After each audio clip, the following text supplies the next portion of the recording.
Hey, it's Revisit Day, virtual, but we're glad you're here watching. My name's Lauren Head. I've been a teacher at Gould Academy for about 35 years, and one of the classes that I teach is metal design, and I'm going to show you how to make a silver ring today. So on the table here are some of the tools that we use, and the first thing in making a ring is figuring out the size. This is a ring sizer, and I am going to try this on my ring finger and see which one fits the best. That's too big. And I'm looking for something that will slide on with some resistance so that my ring won't fall off my finger. There we go. That's just what I'm looking for. And then on this, there is a number. There it is. I don't know if you can see that. That's a number 7. So that is the size of my ring, 7. Now don't forget, your finger sizes sometimes change. If you're hot, your fingers will be a little bigger. If you're cold, your fingers will be a little smaller. So that's something to keep in mind. So now that I know the size of my ring, I'm a size 7, I'm going to figure out the length that I need for my metal to be. I have different choices here for metals I can use. I can use a round stock, a round wire. I could use flat, and this one is a half round piece of metal. So I can look up in a chart in the back of this book my size and the length that I will need. And for size 7, I need 58.4 millimeters. And then you always want to add the thickness of the ring band. So I've got my handy ruler. I'm going to measure out 58.4 millimeters, which is right there. And I'm going to add the thickness of my ring band, my material. All right, so that tells me how much material I'm going to need. The next step is to cut it to size. I want to make sure that the angles of my ring are at 90 degrees because I'm going to bend the two ends together to match. So what I'm looking for is a nice straight surface across. So I'll take my ruler, not my ruler, my file, and file.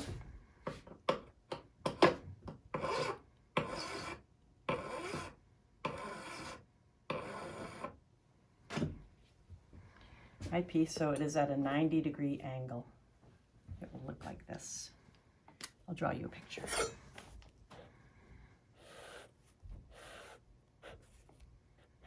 There, that's what I'm looking for right there. Straight up and down, 90 degrees.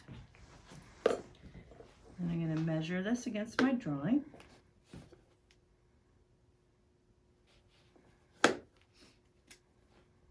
Mark it.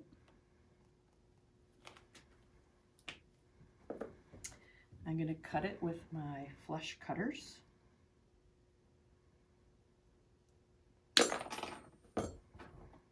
And then I'm also going to make sure this end has 90-degree corners on it.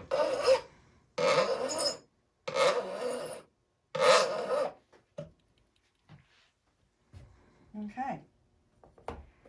The next step is going to be bending the two ends around to match up. It doesn't have to be in a round shape. As a matter of fact, I'm going to bend it so it's in more of an oval shape. And I'm using a pair of pliers that are half round. Makes for a nice bend in the metal. I'm going to bring these two ends in to match.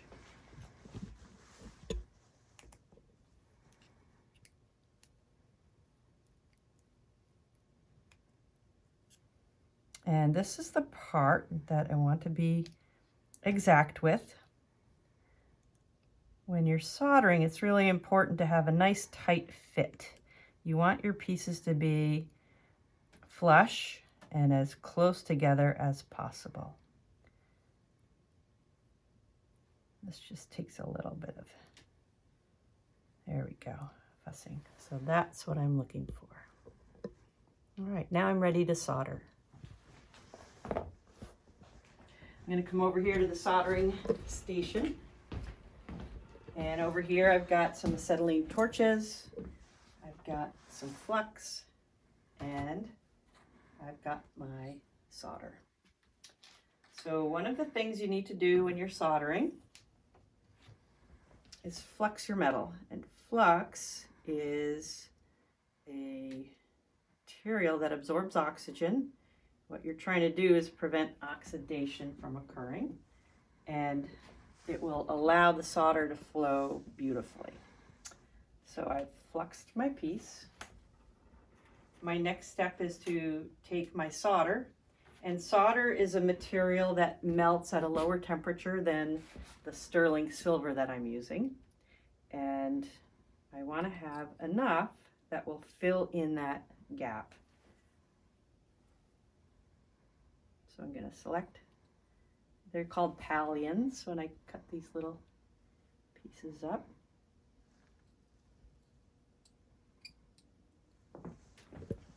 This is great if you ever want to be a surgeon, good training. And then I'm going to take and put my solder seam right over those little pallions of hard solder. Okay, next, when I get set up, I have a soldering pick in case I need to move anything around. And I have my torch. And a lot of people know how to use these already from chemistry class. So you're going to take, oh, by the way, I have a friend who in blacksmithing says the first 5 minutes when fear turns into opportunity. So this torch, pretty easy to use, not too scary. You can turn this on and light it. All right. What I'm looking for is a nice hot flame, but not super hot and not super low. I want it kind of a nice middle ground.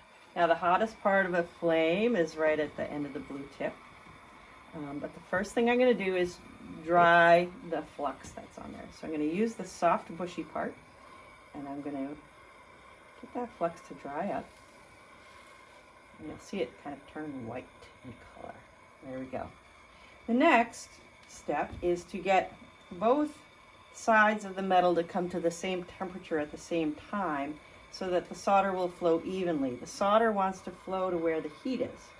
So I'm going to start by heating the back of the piece first, and then I'm going to circle around and come in, keeping that blue tip above the metal until I see that solder run. There it goes.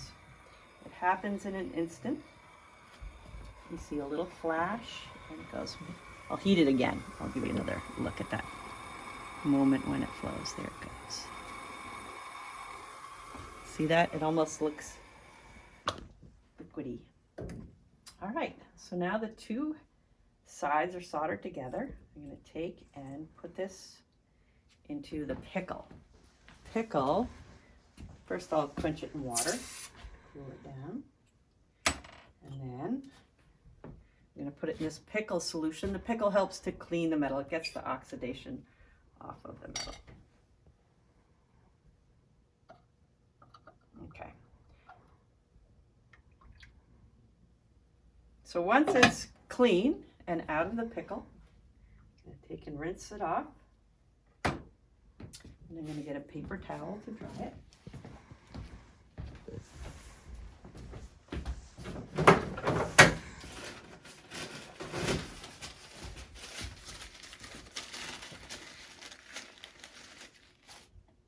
Hey, it doesn't fit.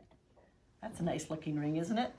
All right, so now the next step, I'm going to turn it into that beautiful round form. So I need a mandrel. And this is called a ring mandrel. And this is designed for shaping. And so what I'm going to do, I'm going to give this a little squeeze.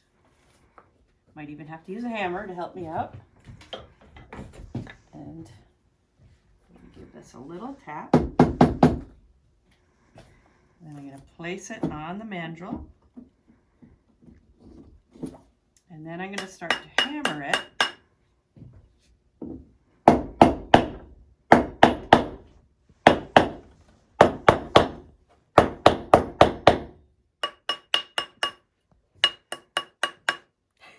Got some good tunes going here.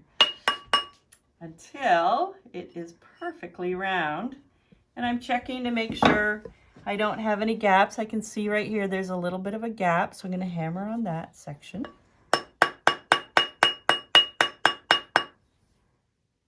going to sight down it to make sure. Okay. Try the ring on, and voila! I have a ring. The next step is doing the finishing work on it. You can see, let's see, where is the solder joint? Oh, such a good soldering job. Look at that. You can barely see it.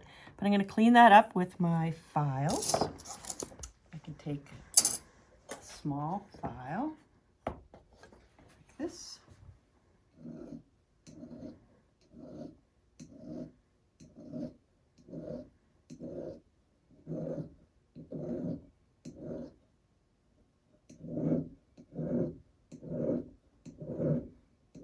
And that solder seam should disappear. Oh yeah.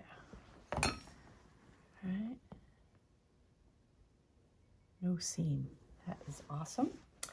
I then can take a burnishing tool, and if I want to make sure the edges are nice and smooth and feel good on your finger, I can take and just push those with this burnishing tool and smooth them out.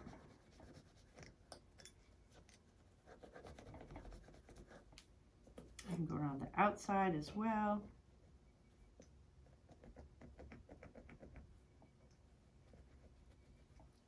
I would do that around the whole ring. Probably longer than what I'm showing you right now.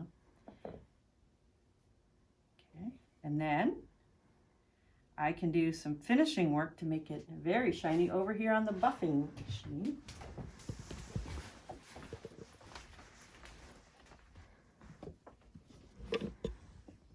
And this, we put on something called polishing compound. It's sort of like sandpaper, but it's in a greasy material, not on paper. You add it to a buffing wheel.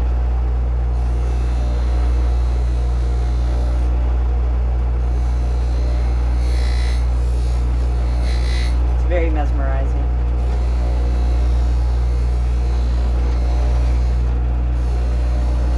And this allows the ring to start to get really shiny.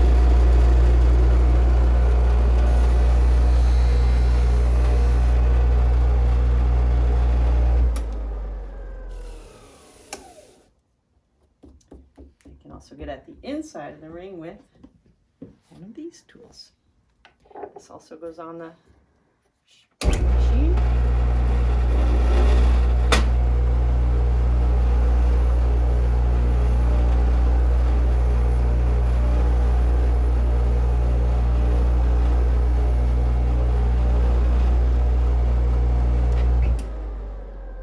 And that cleans up the inside of the ring as well. Next step is to wash all the buffing compound off of it.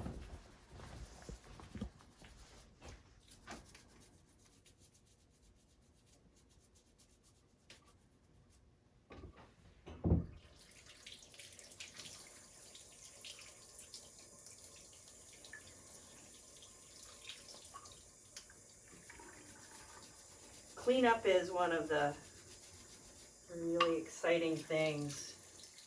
And your ring finally starts to look beautiful because of the finish you put on it. It's very satisfying.